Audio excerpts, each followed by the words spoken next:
cette jonction, ce lien entre créativité et apprentissage m'est toujours apparu comme évident, puisque en fait, avec cette entrée de pédagogie appliquée à l'éducation populaire et à des publics, on va dire, pas forcément acquis à, à la formation permanente,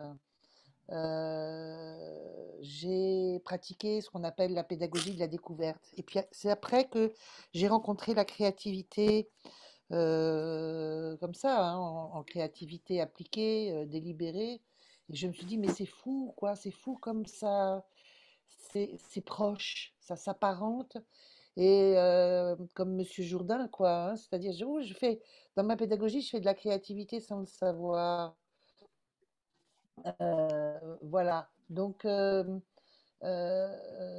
c'est. Et ensuite, j'ai pas mal travaillé avec, certains d'entre vous le connaissent, avec Patrick Duhoux, qui a un peu le même parcours que moi, parce que lui, il avait une porte d'entrée par le français langue étrangère. Et tout de suite, les parallèles se sont faits entre créativité, démarche créative et démarche d'apprentissage, et démarche pédagogique. Donc, c'est un petit peu ça dont je vais parler ce soir. Comment, de la même façon que nos idées, notre créativité, c'est un processus d'émergence, et bien l'apprentissage, c'est un processus d'émergence, comme le dit Francisco Varela, qui est un chercheur chilien qui a travaillé sur le vivant, hein. Voilà. Et plus tard, j'ai rencontré des gens qui travaillent sur Est-ce que neurosciences et vous pédagogie. entendez tous bien, Isabelle? Vous m'entendez bien? Et ensuite, donc, j'ai eu la joie de rencontrer ce que les chercheurs ont fait en lien entre les neurosciences et la pédagogie, et qui venait conforter complètement ce que dans cette pratique par expérience émergeait. Donc, et qui est basé vraiment là-dessus, sur ces deux affirmations. On apprend par l'expérience, tout le reste n'est qu'information. Et comme la sagesse africaine le dit, une connaissance qui ne s'inscrit pas dans le muscle n'est qu'une rumeur. Voilà. Et donc, les... ce que ce parallèle, hein, entre processus créatifs, vous voyez bien là, vous voyez bien là, oui. Ce parallèle entre processus de C'est bon, créativité Isa.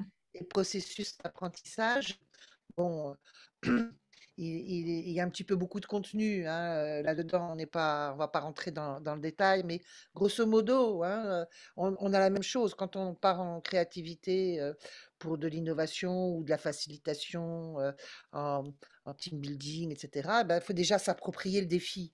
Et là, c'est la même chose, c'est-à-dire qu'il y a cette nécessité de s'approprier le défi de l'apprentissage, hein, et donc d'éveiller le désir d'apprendre. Et on dit souvent un problème bien posé est à moitié résolu. Eh bien, de la même façon, une fois que le désir d'apprendre a été sollicité, a été éveillé, alors l'apprentissage il devient beaucoup plus facile. Il devient comme évident. Je pense que là où l'enjeu de notre créativité en tant que facilitateur, en tant que formateur, en tant qu'enseignant, là où notre créativité va être la plus sollicitée, c'est dans cet acte d'éveiller le désir d'apprendre. Parce que là, et on verra tout à l'heure, les conditions pour éveiller ce désir, et on verra quelques petits trucs pour garantir que ce désir est est au rendez-vous. Une fois que c'est fait, alors, de la même façon qu'en créativité, les idées viennent toutes seules. Là, le contenu, il s'assimile très vite. Et bien sûr, pour que le processus d'apprentissage soit complet, il y a toute cette dynamique de transposer l'apprentissage dans le réel, de la même façon que, eh ben, il faut transposer les idées dans le réel quand on est en créativité. Voilà. Et donc, tout ça, ça a été bien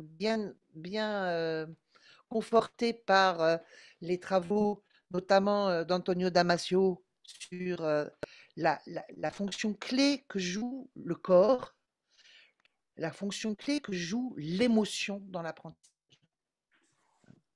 Or, nous avons été beaucoup bercés dans nos processus d'apprentissage et il y a encore beaucoup de discours là-dessus, sur le rationnel, le rationnel, le rationnel. L'apprentissage n'est pas que du rationnel, ce n'est pas que remplir des.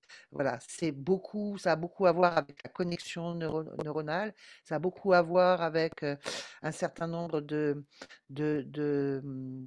d'abord de déjouer beaucoup de biais, de déjouer beaucoup de stress, de déjouer beaucoup de peur, parce que tout apprentissage est une remise en question de ce qu'on était avant. Et donc, forcément, toute situation d'apprentissage avec un groupe nouveau, avec des personnes nouvelles, avec un contenu nouveau qui va venir m'obliger à revisiter ce que je savais au préalable, qui va me faire tout d'un coup identifier de l'ampleur de ce que je ne sais pas, qui est source de traumatisme, euh, c'est important. Voilà. Alors, ça, excusez-moi, j'ai pas eu le temps de faire des choses beaucoup plus synthétiques. C'est des extraits de ce qu'on trouve dans les petits syllabus les petits syllabus de mes formations sur la pédagogie. Alors,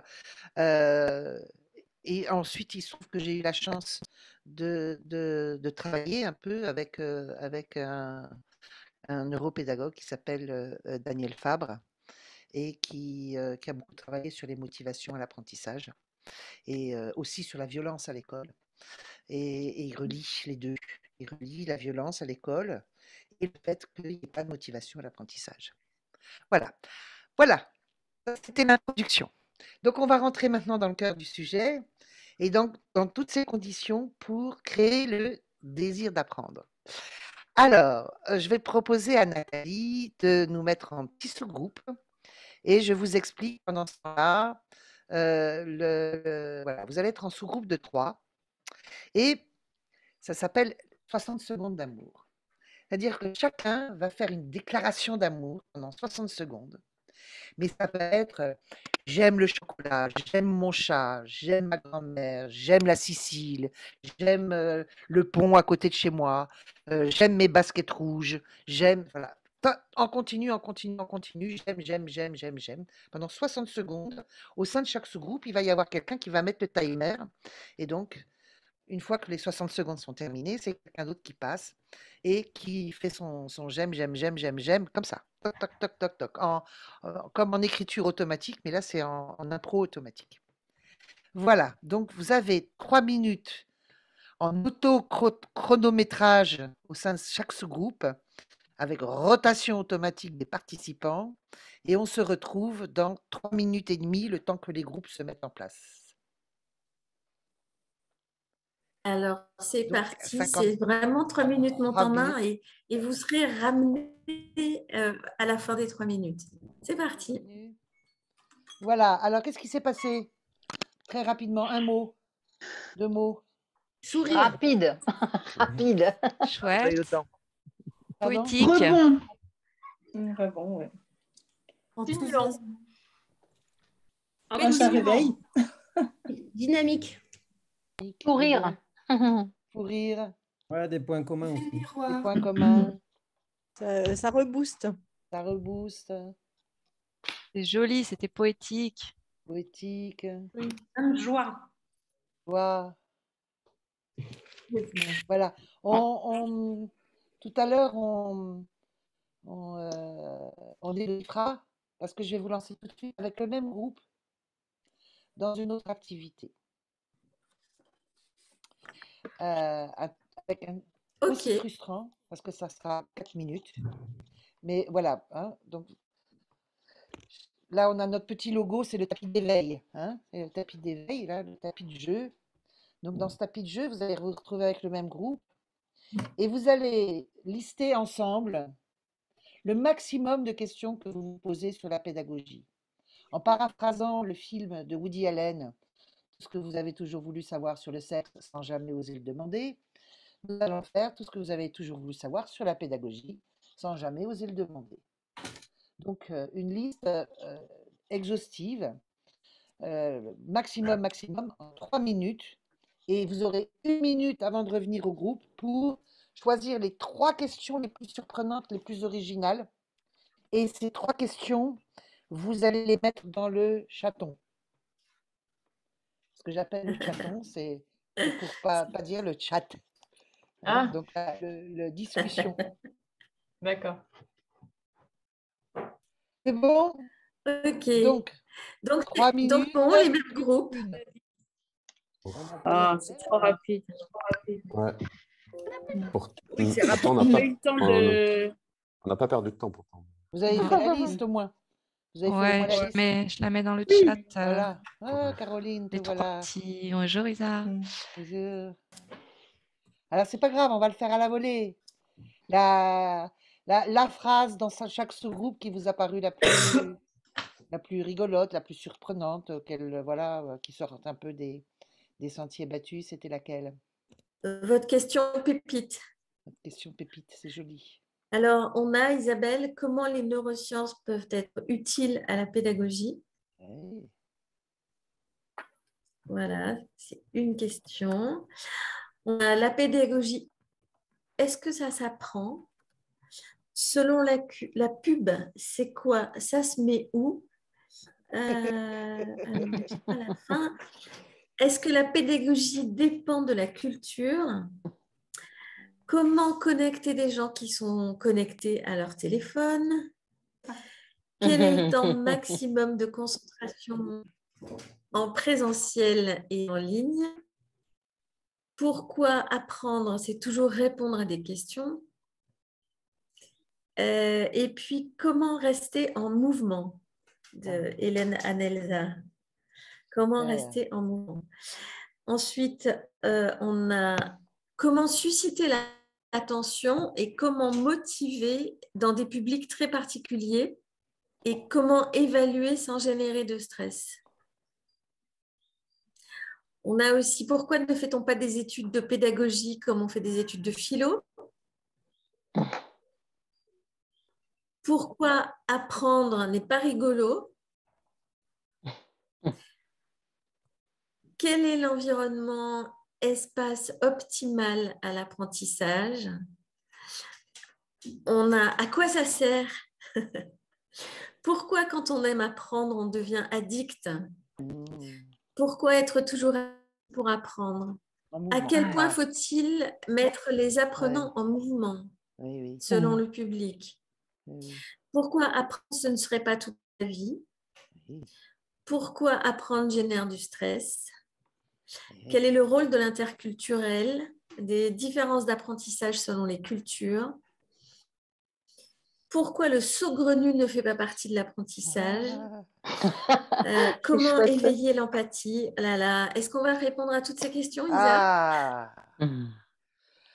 J'adore vos questions. J'adore vos questions. Et voilà. Mais en tout cas, ces questions, c'est un programme de pédagogie extraordinaire, de formation de formateurs extraordinaire à partir de ces quelques questions.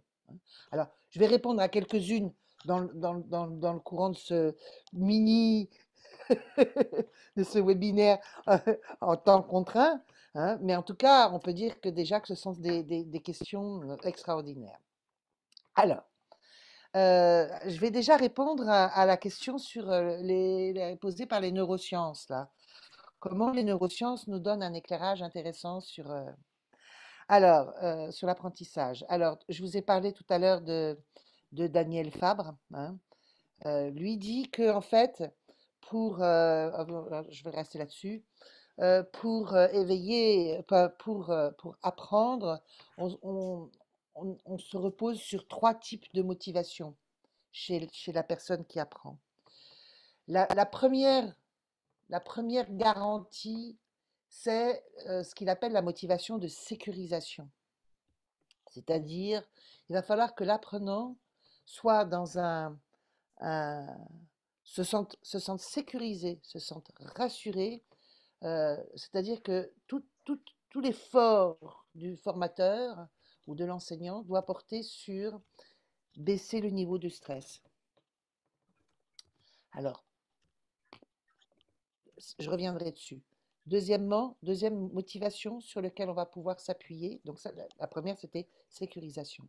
La deuxième, c'est la motivation qu'il appelle la motivation d'innovation. Vous voyez le lien avec la créativité tout à l'heure, hein? C'est-à-dire qu'on va s'appuyer sur des instincts très forts que l'on a, qui sont la motivation de découverte, la motivation d'exploration, la motivation de curiosité, cette soif de l'inconnu, de découvrir des choses nouvelles, de faire des liens avec plus ou moins ce qu'on a déjà rencontré, etc. Ça, c'est cette deuxième motivation sur laquelle on va pouvoir s'appuyer. La troisième motivation, c'est également une motivation d'innovation, mais c'est une consolidation de ah, j'ai découvert par moi-même un truc, et puis bah, ce truc, il se trouve qu'il y a plein de situations dans lesquelles je vais pouvoir le réutiliser. Et ça, c'est génial. Et je vais passer du temps à vérifier que ça marche. Et à vérifier par moi-même. Et c'est là où la question de la personne, qu'une des personnes m'a posée sur l'évaluation est importante. Parce que dans cette motivation de consolidation, il y a une évaluation, mais c'est une évaluation par soi-même, qui n'est pas stressante. Alors, je vais revenir. La motivation de sécurisation. Toute situation de peur, de nouvelle, est anxiogène. Quand je vais en formation ou quand je vais dans mon... J'ai peur, je peux avoir peur du contenu de l'apprentissage, je peux avoir peur de ma place dans le groupe, je peux avoir peur de ne pas savoir, je peux avoir peur de tout savoir et de m'ennuyer. Voilà, j'ai beaucoup de choses qui vont s'allumer. Quand j'ai peur, les 3 réflexes, et vous les connaissez bien probablement parce qu'ils ont été traduits en anglais dans Fight, Flight, Freeze, hein, c'est je n'ai qu'une seule envie, c'est de foutre le camp, ou de me battre, sortir mon agressivité pour me protéger, ou de faire le mort. Et donc là, on a on peut reconnaître 3 attitudes qu'on rencontre parfois chez nos stagiaires ou chez nos élèves, qui sont je fous le camp, je lis le journal pendant ce temps-là, parce que voilà, je me protège comme ça. Le deuxième, c'est je passe mon temps à faire le potage et à critiquer, etc., à, agresser les autres, etc.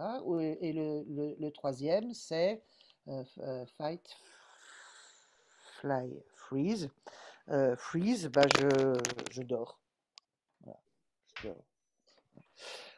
Et donc, notre créativité en tant que formateur, enseignant, va être sollicitée pour installer un climat de groupe et rassurer sur sa place. Et c'est là où effectivement la question interculturelle va être importante par rapport à la question qui a été posée sur la culture, parce que c'est très délicat ce moment de créer l'alliance avec l'enseignant, le formateur et l'alliance entre les élèves. Et que c'est pas partout pareil. Là, tout à l'heure, j'ai pas pris beaucoup de risques avec les 60 secondes d'amour, mais peut-être auprès d'un autre public qui a peu l'habitude de dire je, même si c'est anecdotique comme ce qu'on a vécu, ça sera plus difficile. Donc, je vais trouver des façons d'installer un climat de groupe plus protecteur. Et c'est là où toute ma créativité, elle est sollicitée. Ensuite, il va falloir que je rassure sur l'objet. Pourquoi c'est important qu'on travaille ça? Pourquoi c'est important que... alors, c'est difficile pour des enfants, par exemple, de savoir pourquoi c'est important de faire des mathématiques. Très difficile. Ça a un peu à voir aussi avec créer du sens, hein, et rassurer sur sa capacité à acquérir ça, hein.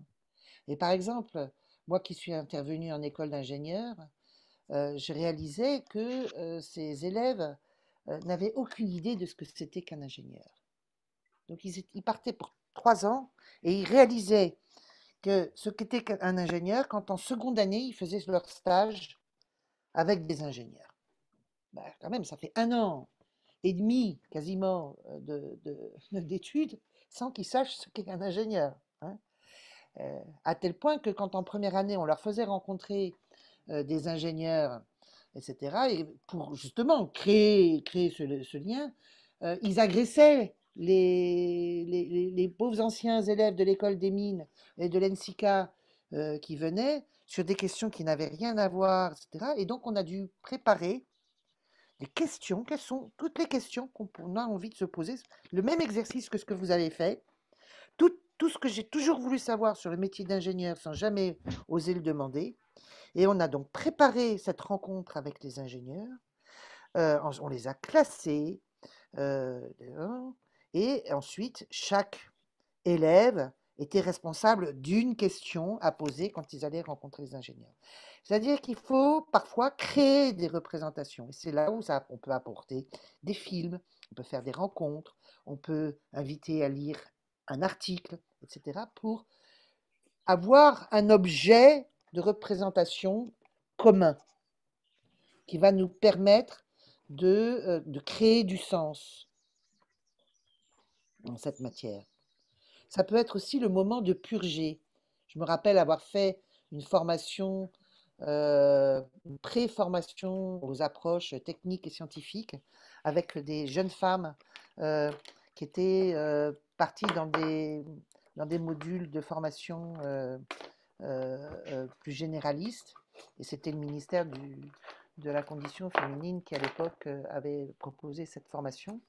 Et évidemment, dès qu'on parlait de physique et de mathématiques, c'était un petit peu donc on avait passé pas mal de temps à purger toutes leurs craintes, leurs mauvaises expériences en termes de formation qui a à voir avec le scientifique, formation scientifique, donc mathématiques et physique. Et ça a été extraordinaire parce qu'après, avec l'équipe de formateurs, on a pu complètement reprendre toutes leurs craintes, etc., et puis aller les revisiter pour les rassurer, pour redonner un sens différent de ce qu'elles avaient vu dans l'enseignement secondaire. Donc voilà, ça va être très, très important.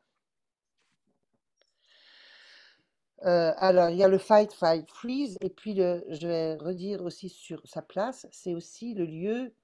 Donc là, c'est le lieu où, en termes de neurosciences, donc fight, flight, freeze, c'est plutôt le cerveau reptilien, l'espace reptilien, et trouver sa place, c'est le second cerveau paléolimbique, hein, dit aussi mammifère, qu'on partage donc avec les mammifères, et qui est quelle est la place que j'ai dans la tribu. Et donc, quelle place j'aimerais, comment chacun va pouvoir rejouer sa place et rentrer dans un climat de coopération sans les phénomènes qui se passent dans des tribus qui ne sont pas habituées à mettre en place des climats de coopération, c'est-à-dire des phénomènes de bouc émissaire, des phénomènes de leadership incontrôlé, etc., etc., etc. Et donc, où je vais pouvoir redistribuer des rôles. Voilà. C'est bon déjà pour cette première étape? Oui, des questions? Donc là, on a fait 2 exercices. On a fait un petit exercice pour créer le climat et puis un exercice pour, eh bien, à partir de toutes les questions, poser des questions. Ça va nous permettre de préparer l'étape d'après d'acquisition du contenu. Parce que le contenu, c'est donc une nouveauté. Et toute nouveauté, que ce soit en apprentissage ou que ce soit en créativité, elle doit se raccrocher à quelque chose qui existe. C'est vrai que le nouveau n'existe pas en tant que tel. Le nouveau est forcément nouveau par rapport à quelque chose. Donc, la nouveauté que vous allez apporter en termes de contenu doit se raccrocher à quelque chose qui existe, donc soit de l'expérience, soit de la représentation, soit de la question, soit de l'affect. Donc, c'est important que ces 4 dimensions-là soient présentes. L'affect, la représentation, l'expérience et le questionnement. Et ce n'est qu'à cette condition d'avoir levé ces 4 piliers, on pourrait dire, que la nouveauté va pouvoir s'inscrire. Voilà. Tac. Alors, on retourne sur notre petit tapis d'éveil. Je ne sais pas trop où là. Ouais, non, c'est bon. On retourne sur le petit tapis d'éveil. Donc, vous allez être... combien là? Vous allez être 4. Voilà. Nathalie va vous mettre dans le chaton le code. C'est fait, c'est bon. Voilà.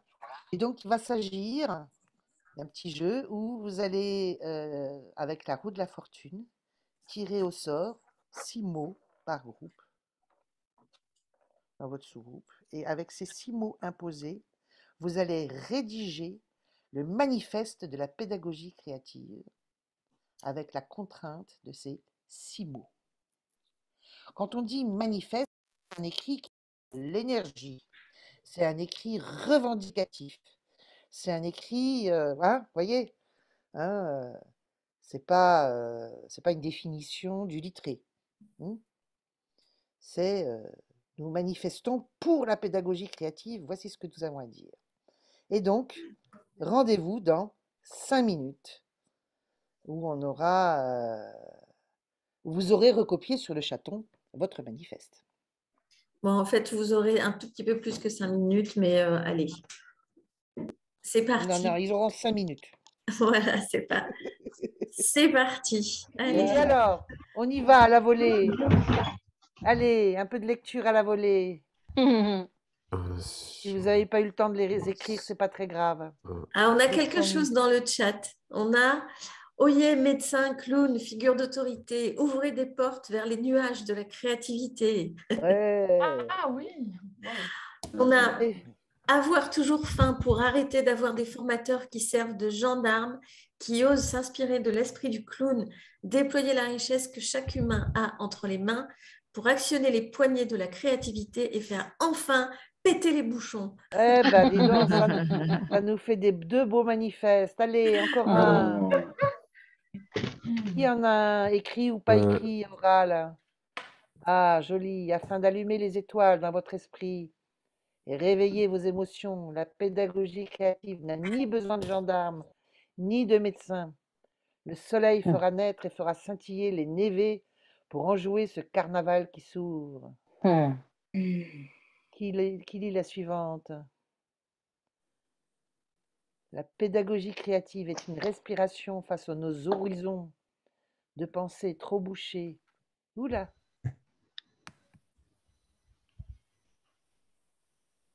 Et assouvir notre faim de connaissance grâce à un torrent d'outils ludiques qui peut déclencher la pédagogie de pluie d'étoiles dans un ciel sans nuages, où le sommet de la montagne inscrit le cap, chacun exprime sa créativité pour former un carnaval de clowns, où chacun mange à sa faim. Abandonner le gendarme pour mettre en ordre l'amitié au centre du nuage. Voilà, Bravo, bravo, bravo. Je ne les lis pas tous là parce que ça va nous prendre beaucoup de temps, mais on va les recopier, puis dans la petite synthèse qu'on va vous envoyer, vous les aurez. Hein? Voilà, magnifique. Magnifique. Donc, alors, on va reprendre un petit peu le cours. Il est déjà 7h presque et demie. Donc voilà, dans la motivation en construction, ça va être important de mettre, comme je le disais, hein, de jouer sur cet effet de curiosité, de recherche, de réarrangement, de découverte, de essais de compréhension, hein, premiers essais de compréhension, mais par soi-même, quoi, hein, par soi-même. Et donc, avec bien sûr, ici, le plaisir va être très important, puisque ça va être des propositions avec des consignes ouvertes. Tiens, tant que j'y suis, je vais vous donner un peu notre ami Philippe Brasseur, hein, qui travaille beaucoup avec les enseignants, nous donne une définition de ce que c'est qu'une consigne créative en pédagogie. C'est une consigne ouverte, donc qui permet beaucoup de réponses justes, qui ouvre à l'inconnu, qui permet une réponse personnelle, qui encourage la recherche, l'expérimentation. Qui est Philippe? Qui est C'est Philippe Philippe Brasseur? Brasseur. Philippe Brasseur, c'est un consultant belge qui travaille beaucoup avec les enseignants. Voilà, il édite aussi des livres très très beaux sur la créativité et l'art. Voilà, sa porte d'entrée, c'est le lien entre l'art et les processus de créativité et la pédagogie. Philippe Brasseur, quelqu'un de remarquable. Merci de cette question.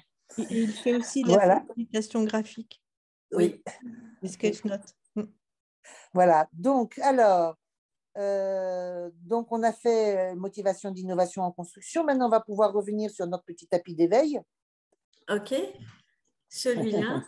Celui d'après. Alors, donc là, ce que je vous propose, parce qu'une des voies magnifiques de la pédagogie, créative, c'est la métaphore et c'est l'analogie, avec deux possibilités. La première possibilité, c'est pour aider à la compréhension, il va falloir que ce nouveau, cet élément nouveau, vous le rapprochiez de ce que les gens connaissent. Vous savez, on dit toujours que la créativité, c'est deux mouvements. On va faire rien. Rendre l'étrange familier, donc, et rendre le familier étrange. Donc ici, on va être dans rendre l'étrange familier. Donc, imaginons que vous ayez, vous, une formation à donner, hein, et donc que vous ayez à expliquer comment ça fonctionne l'apprentissage. Imaginons. Et donc, quoi de plus simple? Tout le monde connaît la structure d'une construction d'une maison. Hein. Il y a des fondations, il y a des murs, il y a des fenêtres, il y a des salles, il y a des circuits d'eau, d'électricité, de chauffage, etc., des systèmes à l'intérieur. Il y a des fonctionnalités différentes. Donc voilà, imaginons que, là, je vais vous demander de faire très simple, hein, vraiment dans le sketch, hein, parce que voilà, on n'est pas en formation, mais de vous amuser en petit sous-groupe de 4 à commencer à ébaucher ce que pourrait être votre définition, votre représentation, votre explication des fondamentaux de l'apprentissage à partir de cette analogie d'une maison. Voilà. Je parlais de deux options. La deuxième option, c'est de le faire par les apprenants, C'est-à-dire que, du coup, ça leur sert de synthèse, ça leur sert de réappropriation de ce qu'ils ont vu pendant le cours, ça leur sert d'incarnation, de mémorisation, etc. Donc voilà, je vous propose en sous-groupe de 4 de élaborer ces fondamentaux de l'apprentissage à partir de cette analogie d'une maison. C'est bon? Donc là, on avait dit combien? On avait dit 5 minutes. Hein? On avait dit 5 minutes, oui. Voilà, 5 minutes. Alors, prenez du papier, du crayon. Ça va être un petit peu difficile un peu plus difficile en groupe de 5. Hein. Il y a un qui va prendre un papier, puis l'autre dit, tu vois les fondations, vous ferez ça, puis vous jouez avec la vidéo entre vous. Quoi. Voilà, alors moi je suis frustrée parce que je voudrais pouvoir entrer dans le détail de chaque dessin. En tout cas, là, on était un peu dans cette motivation de consolidation. Voyez, de faire par les élèves, par les apprenants, une réalisation qui leur permet de reprendre, de récupérer l'ensemble des informations. Hein. Et puis à partir de là, eh bien, par comparaison, par apprentissage par les pairs, par auto-évaluation, de pouvoir disposer de repères, de ce qu'ils ont oublié, de ce qu'ils auraient pu préciser, etc. Voilà. Et cette faculté d'identifier par soi-même là où j'ai eu des manques, là où j'aurais pu aller plus loin, là où j'ai fait super, super chouette, c'est génial. Et c'est en quelque sorte créer un cercle vertueux d'auto-récompense qui est beaucoup plus important et beaucoup plus puissant que la reconnaissance extérieure, parce que ça s'appuie vraiment sur les ressorts de la motivation intrinsèque. C'est ce que j'ai fait, hein, et du coup, c'est ça qui renforce l'estime de soi, par le biais de déclenchement de sérotonine. Hein, et donc, ça crée une dynamique. Hein, donc, cette motivation intrinsèque, elle va me pousser à découvrir, à partager, à faire preuve de curiosité. Du coup, je vais éprouver du plaisir. Du coup, je vais réussir. Du coup, je vais m'auto-récompenser. Je vais être dans ma reconnaissance, la reconnaissance par mes pairs et la reconnaissance par éventuellement les enseignants. Et du coup, mon auto-estime va augmenter. Et du coup, encore. Et c'est ça, appuyer sur cette vertu de l'apprentissage motivationnel, on pourrait dire, hein, qui est basé sur la motivation. Et donc, on peut... la slide juste avant, là, plaisir et apprentissage. Voilà. Ah oui, c'est ça. Hein, voilà, donc la dopamine et la sérotonine, hein, l'hormone de la récompense et l'hormone du bonheur. Hein, et donc, le plaisir activé dans ses multiples composantes, la relation aux autres, qui crée un état d'harmonie, le jeu, l'exploration, la découverte par soi-même, hein, la résolution d'un problème, la reconnaissance. Donc, tout ce qui est pédagogie par projet, par résoudre un problème, voilà. Dès le moment où on propose aux gens de trouver par eux-mêmes, individuellement ou en sous-groupe, ça a une vertu énorme. Et donc, on peut aller 1, 2, 3, 4 slides plus loin, une pédagogie créative. Donc, une pédagogie créative, ses caractéristiques, c'est un climat, on l'a vu, ludique et confiant, qui s'articule à partir de l'expérience, des représentations, des questionnements, des désirs, des projets, qui utilise ce pouvoir de la pensée divergente, tel que le disent dans les consignes créatives, comme démarrage de l'exploration du savoir, qui incite à la curiosité et à l'exploration, qui permet d'apprendre en s'amusant, qui s'appuie s'appuie sur l'intelligence collective du groupe et l'articule en un savoir co-construit qui valorise la prise de risque et l'erreur comme source d'apprentissage. La pédagogie bienveillante, alors ça va être très, très important aussi. Ce n'est pas le cœur de notre sujet ce soir, mais c'est tout à fait complémentaire. Vous savez qu'on a démontré que l'humiliation détruisait des neurones. C'est-à-dire que l'humiliation d'un apprenant met tout en œuvre pour que la personne ne puisse plus du tout apprendre. Ça massacre l'auto-estime de soi, ça massacre la confiance en soi. Et du coup, c'est probablement ce qui crée, c'est l'acte le plus violent qui soit. Donc, je vous invite à aller... il y a des vidéos sur YouTube. Vous tapez Catherine Guéguen, Guéguen, G-U-E-N, Guéguen, G-U-E-G-U-E-N, Catherine Guéguen, qui est une femme, une ancienne enseignante qui est âgée, qui doit avoir 75 ans et qui s'intéresse énormément à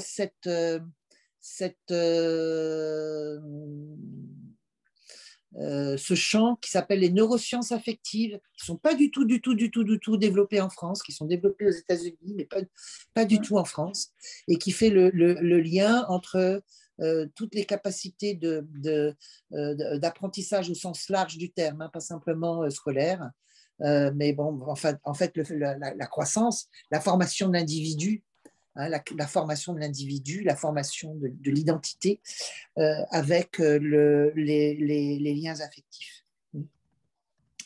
Donc voilà.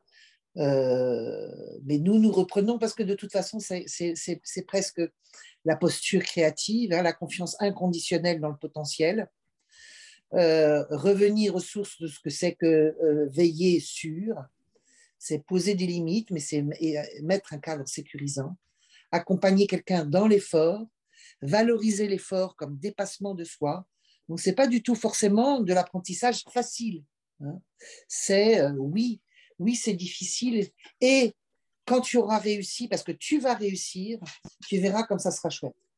Reconnaître, qualifier, valoriser, être supporter, hein, et faire que chaque apprenant soit le supporter de l'autre. La puissance de la qualification. C'est le oui et, hein, on est dans le et si et on est dans le oui et qu'on retrouve en créativité. Et c'est une pédagogie collaborative et non compétitive.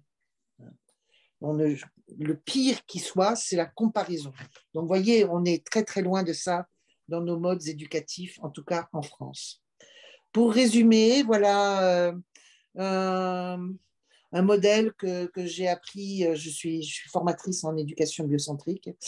Voilà, un modèle qui est AGAP, affectivité. La pédagogie s'appuie sur l'affectivité, sur le groupe, sur le rôle de animer au sens maître de la vie, hein, plaisir, expérimenter, et source. Alors la source, c'est important. C'est moi en tant que formateur, en tant que facilitateur, en tant que pédagogue. C'est quoi ma source, mon feu sacré, quoi, hein. Et donc aussi la source de ma motivation et la source de ma créativité, et qui fait que je vais transmettre ça, je vais transmettre ce feu sacré. Alors, quelqu'un disait, qu'est-ce qu'on fait avec les étudiants qui passent leur temps à avoir un petit, comment ça s'appelle, Tamagotchi entre les mains. Alors, il y a des enseignants belges, d'ailleurs, hein, vous voyez, les Belges, j'adore, souvent, grande créativité. Il y a des enseignants belges qui ont créé un dispositif qui s'appelle WooClap. Ils se sont dit, puisque de toute façon, nos enseignants, nos étudiants ont leur Tamagotchi entre les mains, alors utilisons le Tamagotchi dans notre pédagogie. Et donc, ils ont créé WooClap. Donc, WooClap, c'est une petite application très facile, très simple à utiliser, dans laquelle il y a des fonctionnalités très, très simples, des quiz, des évaluations, des questions à choix multiples, des nuages de mots, etc. Et donc, ils sollicitent régulièrement, en amphi, en amphi, ils sollicitent régulièrement la participation de leurs étudiants en utilisant cet outil. Alors, l'idée, c'était de vous le faire vivre, mais comme ma connexion a sauté, je ne sais pas si ça va être possible. Est-ce que c'est très différent d'un klaxon ou d'outils comme ça? Non, il y a des choses, il y a des choses très proches. D'accord. Simplement, ça s'approche de Mentimeter, je pense. Mentimeter, ouais. Moi, j'adore Mentimeter, Mentimeter aussi. Je ne connaissais pas Oclap, mais j'adore Mentimeter. Je voulais terminer sur une page poétique Oui, alors je vais l'afficher. de Tagore. Je partage.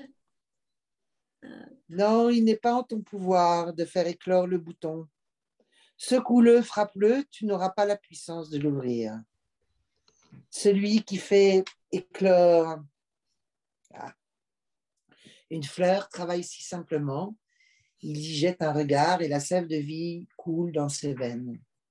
À son haleine, la fleur déploie ses ailes et se balance au gré du vent comme un désir du cœur, sa couleur éclate et son parfum trahit un doux secret. C'est joli. Puissions-nous être ces jardiniers des belles fleurs que sont nos apprenants. Merci. Voilà. Merci beaucoup, Isabelle. Merci, merci. Merci à vous. Et puis, c'est très frustrant, c'est ce temps très contraint, mais intéressant en même temps. On va avoir le PowerPoint. C'était super. Merci à vous pour l'organisation. Merci. Merci beaucoup. Bruno, Alors, Bruno, alors, on a des petites annonces à vous faire quand même. Alors, on a des petites annonces à vous faire. Avant que tout le monde ne se déconnecte, donc Bruno a posé une question, est-ce qu'on peut avoir le PowerPoint? Non, vous aurez le replay. Vous aurez le replay, voilà, et vous aurez le PowerPoint dedans. Alors, juste pour vous dire que les prochains rendez-vous WebIris sont les 19 mai et 2 juin, avec la créativité au service de l'innovation produit ou service par Laurent, qui était avec nous ce soir. Je ne sais pas s'il est encore là, Laurent. Et puis le 2 juin 2022, et si on communiquait relations interpersonnelles et créativité par moi-même.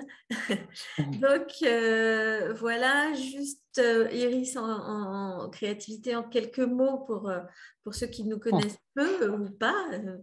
Voilà, la palette d'Iris Créativité, ce sont des formations inter- et intra-entreprises à la facilitation et à la créativité. Il y a un catalogue vraiment très fourni que vous pouvez aller consulter sur le site.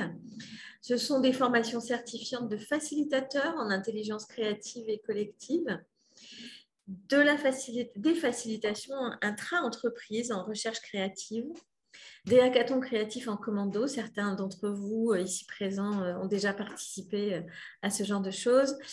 Un laboratoire de recherche et puis l'édition d'outils d'animation créative. Il y a beaucoup de choses très intéressantes, beaucoup d'outils, de photolangage, de très jolies choses, de bouquins aussi, notamment les bouquins d'Isabelle.